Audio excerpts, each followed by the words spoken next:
بسم اللہ الرحمن الرحیم۔ دوستو، آج کی اس ویڈیو میں ہم جان پائیں گے کہ حمل کے بعد خواتین کے بال کیوں جھڑتے ہیں، اور جانیں گے کہ ماہرین اس حوالے سے کیا کہتے ہیں اور اسے کیسے روکا جا سکتا ہے۔ دوستو، حمل کے دوران اور بچے کی پیدائش کے بعد ہارمونل تبدیلیوں کی وجہ سے عورت کئی طرح کی مشکلات سے گزرتی ہے۔ ان مشکلات میں سے ایک خطرناک مسئلہ یہ ہوتا ہے کہ اس کے بال جھڑنے لگتے ہیں۔ حمل کے دوران تو غذاؤں اور دواؤں کی وجہ سے اکثر خواتین کے بال اچھے ہو جاتے ہیں، مگر بچے کی پیدائش کے بعد بال بہت زیادہ جھڑنے لگتے ہیں۔ ایسا کیوں ہوتا ہے اور اسے کیسے روکا جا سکتا ہے، آپ اس ویڈیو میں جان پائیں گے۔ دوستو، اگر آپ نے ابھی تک ہمارے چینل کو سبسکرائب نہیں کیا تو ہمارے چینل پیاس کو سبسکرائب کر لیں تاکہ آنے والی مزید ویڈیوز کا نوٹیفیکیشن آپ کو ملتا رہے۔ بچے کی پیدائش کے بعد بال گرنے کی وجوہات کچھ یوں ہیں۔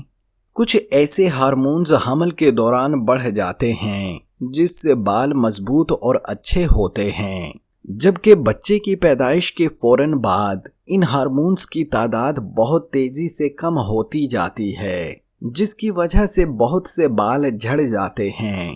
اسی طرح خواتین حمل کے دوران اپنے کھانے پینے کا خیال رکھتی ہیں، مگر بچے کی پیدائش کے بعد اپنی غذا کا خیال رکھنا چھوڑ دیتی ہیں، جس کی وجہ سے ان کے بال جھڑنے اور دیگر مسائل کا سامنا کرنا پڑتا ہے۔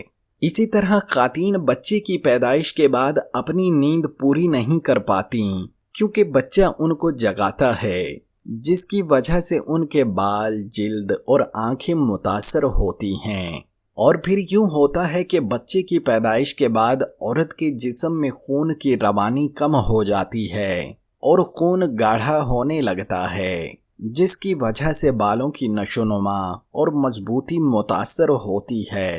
اس مسئلے سے بچنے کے لیے، یعنی بالوں کو گرنے سے روکنے کے لیے کیا کیا جائے؟